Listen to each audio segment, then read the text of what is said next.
بالکل اگنور کر کے آگے چھوڑ دی، جبکہ یہ 18ویں ترمیم جو ہے وہ NFC کے بعد ہوئی تھی، اور ہماری یہی بات رہی کہ وہ کنٹینیو کریں ان کو سپورٹ جو کہ وہ نہیں کر رہے. تو یہ ایشوز کی وجہ سے سندھ حکومت نے جو پہلے یونیورسٹیز کو کوئی گرانٹ نیگلیجبل یا بالکل نہ دیا کرتی تھی، اب وہ اربوں روپے میں ہے.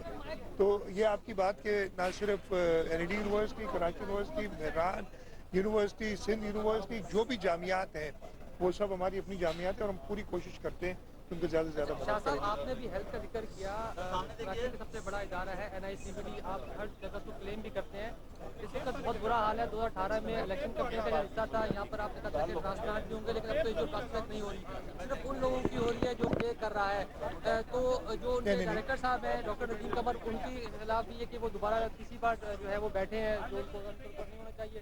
تو اس حوالے سے نہیں یار دیکھیں، یہ آپ جس کو ہونا چاہیے جس کو نہیں ہونا چاہیے، میرا خیال ہے یہ حکومت کا پروگیٹو ہے، اور وہ جب تک رہیں گے تو اس میں پلیز یہ انٹرفیئر نہ کریں.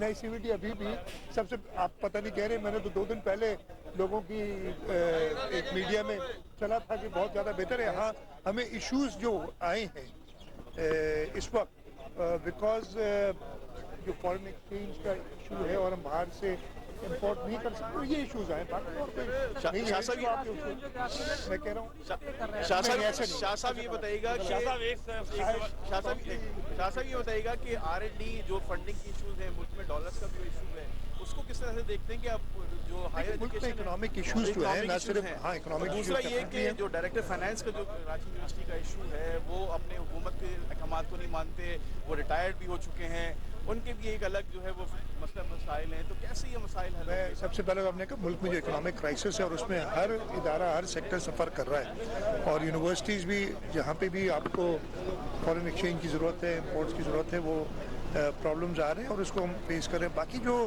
یہ ایشوز آپ نے ڈائریکٹر فائنانس کے کہے، یہ باقی یونیورسٹیز میں بھی ہیں، اور ایک انڈرسٹینڈنگ جو لا بنا تھا اس میں ہے کہ ڈائریکٹر فائنانس کیسے اپوائنٹ ہونے ہیں. اس کو یہ چیزیں ڈے ٹو ڈے ایشوز ہوتے ہیں جو ہم ریزالو کر لیں گے. آخری سوال کر لیں. شاہ صاحب یہ بتائیے، پاکستان پیپلز پارٹی آزادی، صحافت، جمہوریت، آئین و قانون کی بالادستی میں یقین رکھتی ہے.